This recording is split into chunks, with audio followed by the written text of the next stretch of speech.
आए। इनमें से कुछ लोग तो कत्ल हो गए, कुछ लोग बीनाई से महरूम हो गए, कुछ के चेहरे स्याह पड़ गए और कुछ थोड़ी ही मुद्दत में इक़्तिदार से हाथ धो बैठे।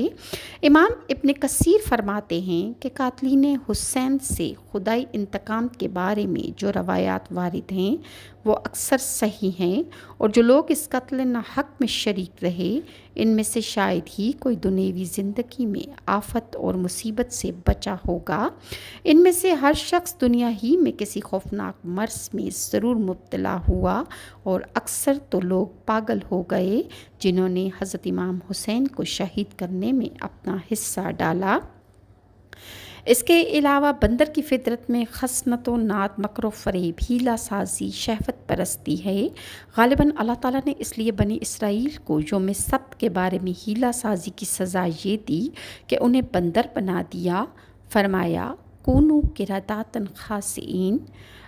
सूरह बकरा की 65 आयात में और सूरह आराफ की 166 आयात में ये दर्ज है। यजीद की तबीयत में भी ऐसे ही औसाफ पाए जाते थे, इसीलिए इंसानों पर तसल्लुत पाने के बावजूद उसका तबई मैलान जानवरों ख़ास तौर पर बंदरों की तरफ रहा।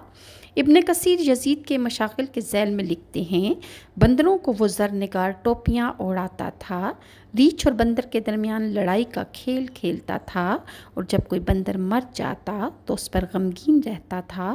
कहा जाता है कि इसकी मौत का सबब भी यही हुआ कि एक बंदरिया उठाकर नचा रहा था कि उस बंदरिया ने यजीद को काट लिया।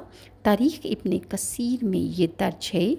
और तिब्बी अंदाज़ा ये है कि जैसे कुत्ते के काटने से इंसान बावला हो जाता है, इसी तरह बंदर के जहर से भी इंसान बंदर जैसी हरकतें करता हुआ मर जाता है।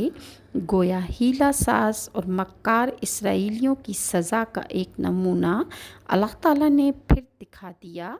यजीद की हुकूमत 3 साल 9 माह रही। फिर इसके बाद इसके बेटे माविया को हुकूमत सौंपी गई, लेकिन वो भी इस पर हुकूमत न कर सका, और 40 ही दिन में हुकूमत से वो अलहदा हो गया।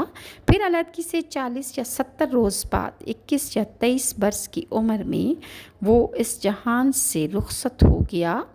जिस हुकूमत को ख़ानदानी और मनुसी बनाने के लिए इतने जतन किए गए वो इतनी थोड़ी सी मुद्दत में रेत की तरह हाथों से सिरक गई।